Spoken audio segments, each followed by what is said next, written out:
it's me, Morgan, with Splendid Yoga. I am here today to talk to you about the chakra system. The chakra system is the yogic way of understanding how the nervous system works and the different types of energies that it works with, and we can use it to understand how to better communicate with your body and understand how to provide support in a variety of ways. You can change how you breathe, how you sleep, how you eat, what colors you wear, literally everything about your life. The decisions that you make affect your chakra system. And we're always aiming towards a balance, right? I'm going to be referencing two books today. This is the Chakra Bible by Patricia Mercier. It's a wonderful resource. It's really just a wealth of information. I honestly did not have high hopes for it when I picked it up and started flipping through it at a yoga studio because I don't know why. I was judging a book by its cover, I guess. But as soon as I started flipping through it, I was like, wow, this is like millennia of information packed into a really accessible resource. So the other book I'm going to reference is called Body of Health by Francesca McCartney. She runs an energy work school up in Marin, up in the Bay Area. And this is more of, if this is more like just about the chakra system, this is about how to use the chakra system to heal yourself. So this is a wonderful resource to have around. One of my favorite parts is that you can look up different health issues that you have. Like the first thing I flipped to here was eczema, which is always related to stress. And this will tell you like which chakra it's related to and what you can do, like the specific meditation you can do to help heal it. Now, all healing is self-healing. Even if you're putting like an ointment on your skin, like it's your body's interaction with that ointment that's creating healing. So I say that, but I also want to give the caveat of like, you're not going to meditate yourself out of a cancer diagnosis necessarily. You know what I mean? Like this is a tool in the toolbox and something to have in the first aid kit as something that may help with certain issues, but it's certainly not the only thing we use to heal ourselves. Certainly there's room for Western, Eastern medicine, everything in between. Okay, so we're going to start with the traditional 7 chakras. So the first one, Muladhara chakra, is located right above your tailbone. So like the very base of your spine. And within that location, you can imagine the energy of it has to do with sensuality and sexuality. The key issues that come up that throw it off balance are lust and obsession. And it's all about grounding, right? As our physically lowest chakra, it helps root us to the earth and root us to our purpose and gives us a sense of security. The color is red. The next one, Svadhisthana chakra, that's your sacral chakra. So that's just right above it. If you think of where your sacrum is, it's kind of hovering right up in there. So for this one, the key aspect is going to have to do with relationships. And this is going to be thrown off balance by violence and addictions. And it's really our source of joy and enthusiasm for the things that we do. Okay, so the next one is your solar plexus chakra. That's Manipura chakra. If there's such a thing as having a favorite chakra, Manipura chakra is definitely my favorite. So that one sits like kind of right behind the belly button, kind of right up here, just a little bit above it. This one is yellow, so it goes in a rainbow, Roy G. Biv. So if we had red, Svadhisthana was orange, Manipura is yellow. That's the color that you can imagine when you're thinking about it. And it has to do, this is like your source of willpower. It's also kind of where your kidneys are. In Chinese medicine, your kidneys have to do with your willpower. And it's thrown off balance through fear and anxiety and introversion. And that kind of makes sense with the kidneys, right? Because when you have a fear response, that goes to the adrenal glands, which release adrenaline into your body, adrenals, adrenaline, right? And those sit right on top of your kidneys. So anytime your adrenals get tired, your kidneys get tired too, and your kidneys are your filtration system. So things just get clogged up, and then the more gunk you have in your body, the harder it is to move. Just like think of a car engine with a bunch of old oil in it. It's just harder for the gears to move. So that's why it's important to stay calm all the time so we don't get gunked up. So it has to do with our growth. Okay. And then the next one, Anahata chakra. That's going to be your heart chakra. So located just a little bit to the left of the sternum, kind of where the heart is. This is, of course, our source of passion and tenderness, but it's also where we get thrown off with any sense of rejection or any weird relationship we have to our inner child. Any sort of early childhood abuse is going to affect the heart chakra. That's going to manifest as heart problems at some point in life. And so the kind of action for this one is that devotion and that passion. That's what energizes this one. All right, next up, we've got the throat chakra, Vishuddha chakra. This kind of has to do with your voice, your self-expression. The color is blue. Oh, the heart, not red. The heart is green, right? Red was the lowest chakra. Your heart is green, Roy G. Biv. Blue for the throat chakra. So this one has to do with your self-expression, your communication. So anytime you're not voicing yourself or you feel silenced or unheard, that's going to collect in the throat. And that brings you like a sense of security, right? Like being able to voice your needs gives you a sense of security. Okay, then we jump up to the third eye, the brow chakra. This is Ajna chakra. And this is about trusting yourself. This is about connecting to your intuition. And it's really inspired and provides a lot of clarity. All right, and then we've got the crown chakra. This was it depends on kind of how connected you are to your divine self, your higher self. It can be whoop, way up there. Some people it's hovering right up here. In Sanskrit, this one's hard for me to say. Sahasrara.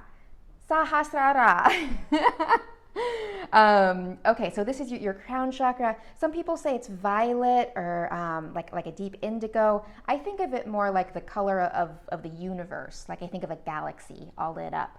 And it has to do with your connection to the higher self, but also the sense of transformation, essentially the non-attachment to the body, or your relationship to the death of the body while still existing beyond the body.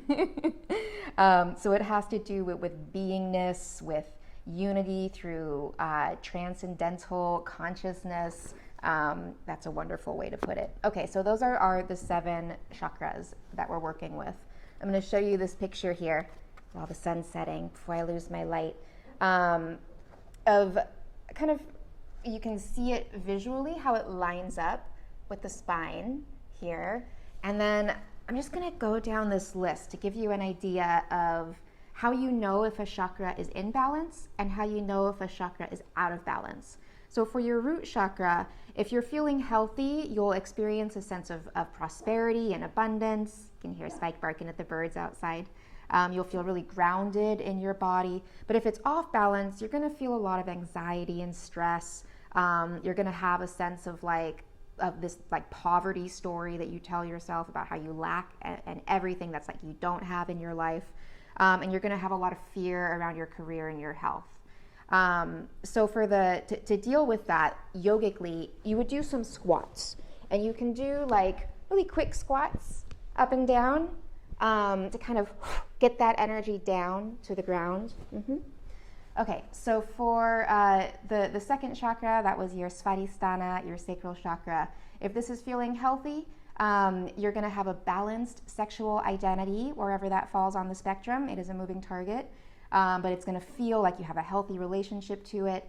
It's going to be a positive experience in your emotions, and you're going to be able, this is important, you're going to be able to distinguish your emotions from others.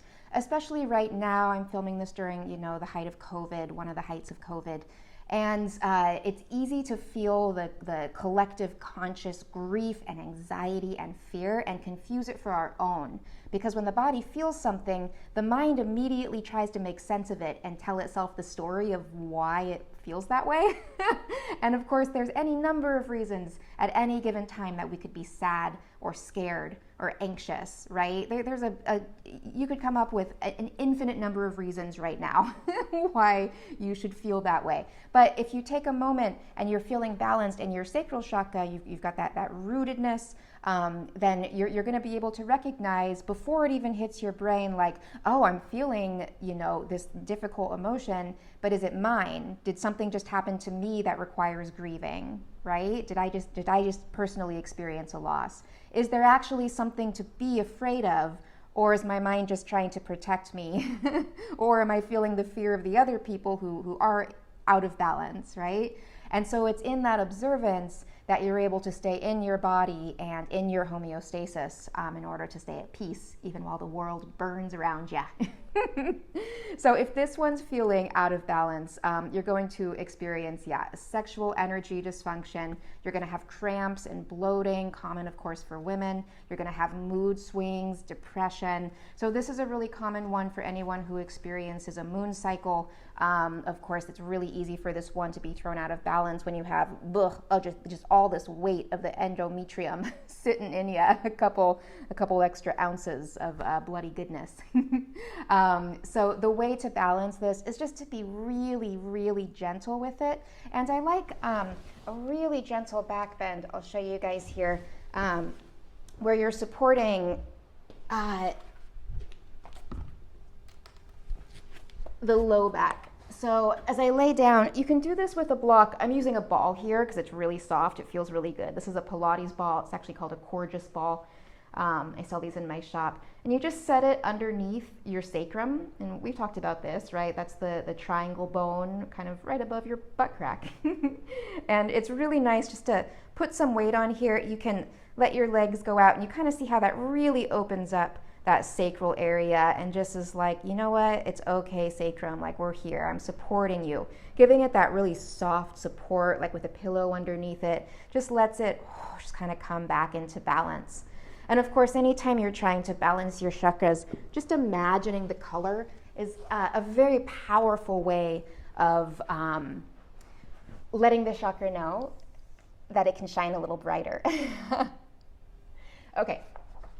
So for your third chakra, that was the solar plexus, Manipura, this has to do with your self-esteem. And self-esteem just means positive thoughts. So if you have good self-esteem, when you think about yourself, you have positive thoughts. You think, hey, self, I'm so smart, I'm so cute, everything's great. And if you have low self-esteem, you think, hey, self, you suck. And we all have good self-esteem days and bad self-esteem days. If you have good self-esteem, you've got a well-balanced Manipura chakra. If you have negative self-esteem, then you got to work on your Manipura chakra. Let's see, where was I? It means that you're in touch with your personal power. Self-esteem always comes from a sense of purpose. So that makes sense that you would have like a sense of power within that sense of purpose.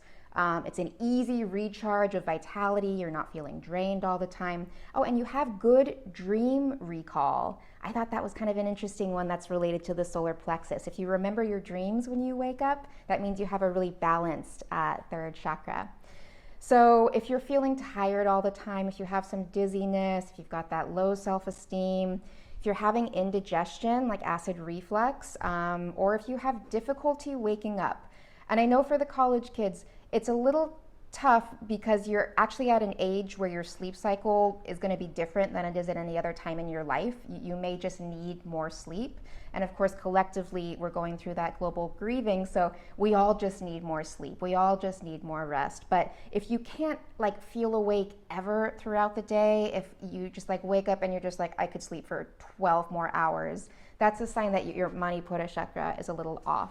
So the way to fix it is with twists. And my favorite way, just to kind of wake things up, especially when I just like need energy like right then, is to stand with my legs stable, my toes turned out just a little bit. I'm squeezing my thighs, I'm squeezing my butt, And then I'm just swinging from side to side. So I'm not moving my hips. My hips aren't moving. It's just my ribs. And I'm thinking about like right around that space where Manipura chakra is, like that's what I'm trying to wring out over and over again. Excuse me. And if you've got, that was some Manipuri energy coming up through my throat. If you've got a little bit of like anger in you, then like throwing a punch from side to side is a nice way to like get rid of it. Or you could even go slow and bring more of a Tai Chi to it, where you're kind of just moving energy from side to side, kind of inviting in a beautiful golden light and pushing away anything that you don't need. And then you can kind of just start to slow it down. You slow it down. You slow it down until you can pause that sweet little ball of energy. And you shove it into that solar plexus chakra and enjoy that little jolt of sunshine in there. And again, imagining the color, the golden color, like, let's see if I can get that golden color. There we go. How about that golden color of the sun setting? Just imagine inviting that into your solar plexus. Can help balance and give you better self-esteem. Who doesn't need better self-esteem? Okay, so we're at the fourth chakra. That's your heart, Anahata chakra, the green one. This is your source of forgiveness. Forgiveness is giving up the hope of ever changing the past. So if you've truly forgiven someone, you've stopped wishing that you or they had done something differently. It's a really powerful place to be, and that's located in your heart. It's your sense of compassion, your desire for things to just be easier for everyone. Like, you don't want it to be harder for anyone, you just want it to be easier. And it also has to do with your integrity in relationships, how honest you can be and how true to yourself you can be around other people. And you'll know this one is imbalanced if you experience a lot of fear, if you have this feeling of hating yourself and others, right? It's a little different than low self-esteem. That's more of an active, like, hate, There's a little more power to it than low self-esteem. It's an inability to love or to access that sense of love. And then it's a compassionlessness. It's just like actually wanting it to be harder, wanting revenge is a sign that your heart is out of balance. So this is another place where doing back bends can be hugely beneficial. And I'll show you here one of my favorite ways, again, using the ball, but you can use a block or a pillow. I place it behind my heart, right in between my shoulder blades. I'm going to lay on back, and then I have my feet together and my knees wide in Supta Baddha Konasana. If that's a little too much for the low back, you can keep feet wide and knees together, or you could straighten the legs. And the placement of the arms is wherever it feels okay for my pectorals. If I lift my hands like above my shoulders here, up closer to my head, eventually the nerve impingement is going to make my fingers go numb. I know I'm going to spend several minutes here. I always keep my hands closer down to my hips, down below my shoulders, so there's no nerve impingement. And this just allows that heart chakra to open up. We close the heart so often throughout the day. In fact, we're trained to, unfortunately, in the society, we're trained to close the heart over and over again to protect ourselves.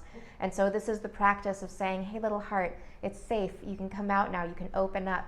And you can picture it like a flower blooming, or I got the picture of like an octopus. I just watched my octopus teacher last night.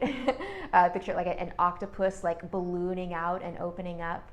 And you just picture that green light, a really like bright, verdant, like fresh spring grass green, just kind of shining out into the world, because that's all the heart really wants to do is shine. And it takes so much energy to hold that shine back. So this is a way of getting used to harnessing and channeling that compassion that you want to share with the world without any sense of fear of being taken advantage of, or that vulnerability creating any sort of pain. Right, Spike? He agrees. Okay, so that was the heart chakra. Let's see what we got next. Ooh. For the throat chakra, Spike, come say hi. No, he just wants to bark.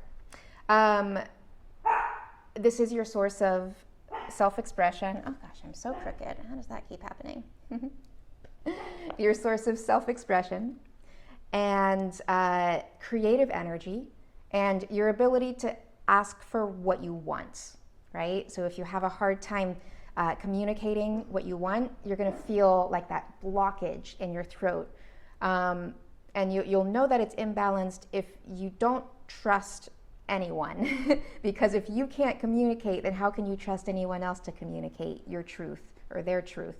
It's an inability to express yourself. Come here, buds. And then it's also your source of untapped talents. Because if you're not expressing yourself, come here, little puppy, and with some good barking.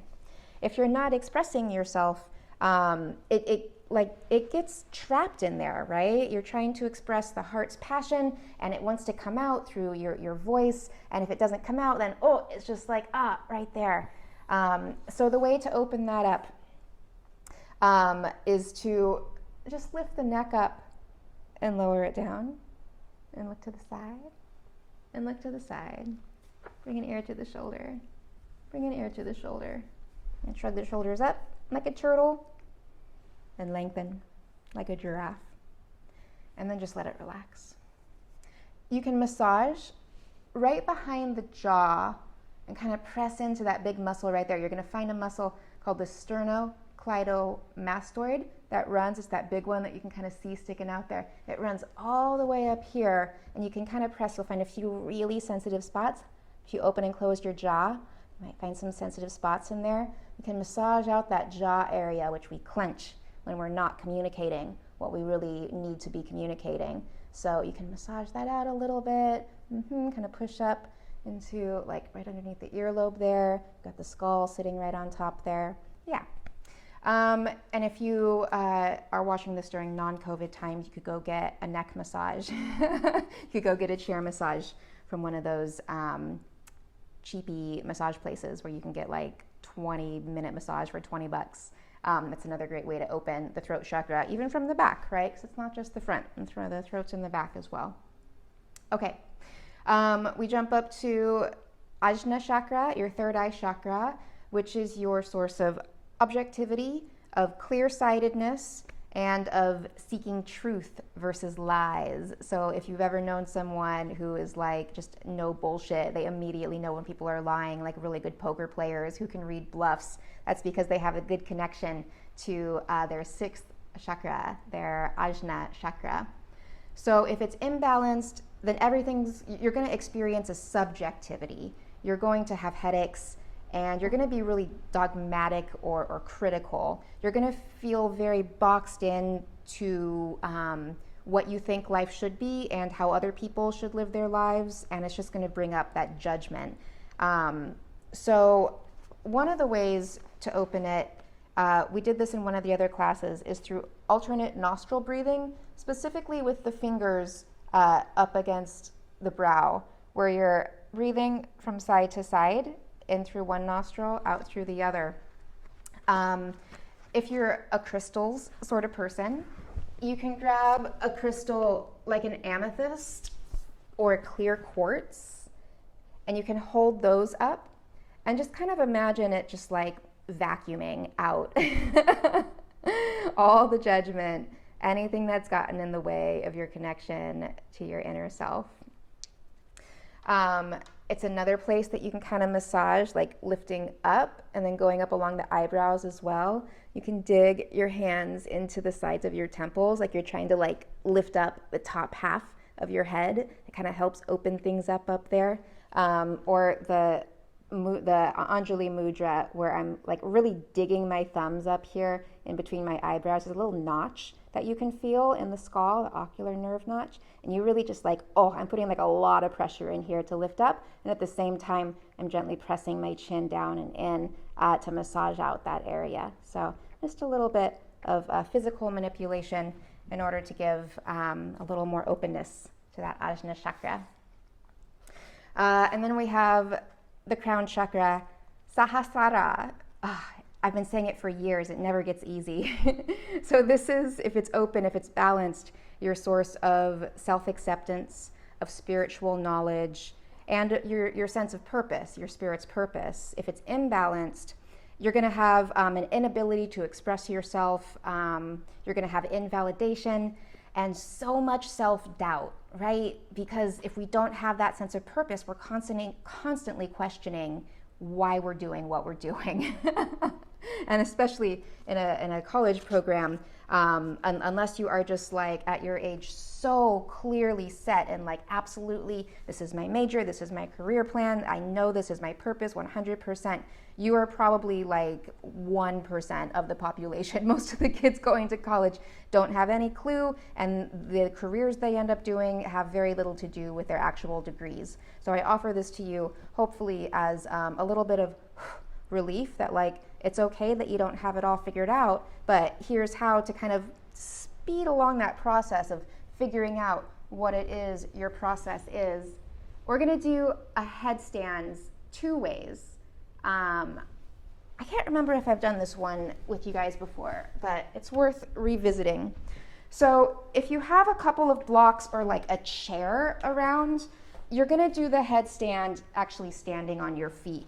So I'm gonna stack these blocks up, and then I'm gonna come into a standing forward fold with the top of my head against the blocks, and then just my arms dangling down.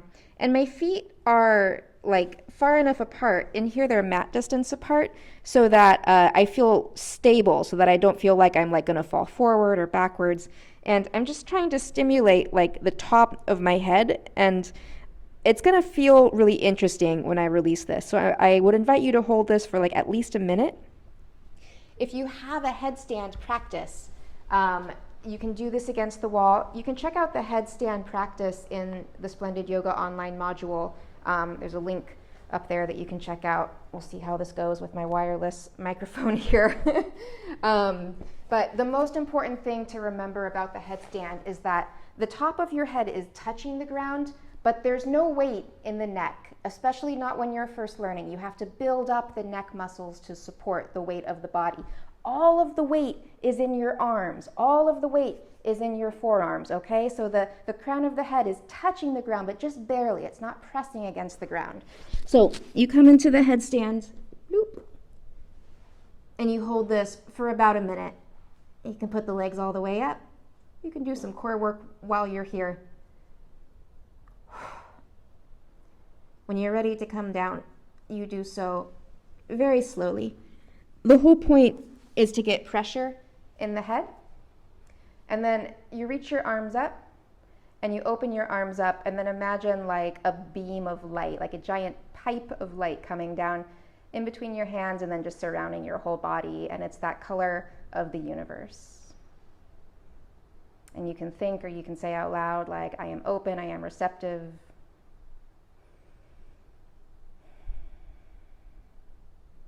When it feels like kind of the magic has passed through, bring your palms together to close it up, and you bow in gratitude. There's no advantage to doing the headstand over the forward fold with the blocks underneath the head. There's no like spiritual, physical, or emotional gold coin that you're going to receive for doing a headstand. In fact, you could even just like bring your hands on your head and kind of like rub it or like scratch at it, just trying to stimulate this area in order to let crown chakra know like, hey, we're opening up here, we're open to it. Okay, that was a very brief lecture on chakras. There's so much more that we could go into. If you're curious about it, leave a comment and I will send you some more resources. But these 2 books are great kind of just general, like this again was the one that's like great about the chakras, and this one is about how to use the chakras for a variety of different healing modalities. You hear Spike squeaking with his toy over there. Thank you all for joining me for this chakra lecture. Chakras are a really fun way of understanding how the nervous system works, and especially the visualizations of the colors can really help bring a sense of soothing to the nervous system. So I recommend it as a source of, or as a resource for helping to heal any anxiety or any issues and coming into your life. Just think about like where you're feeling it in your body, and then picture that color. Roy G. Biv. Just picture that color coming in. It'll help. I promise. Namaste, friends.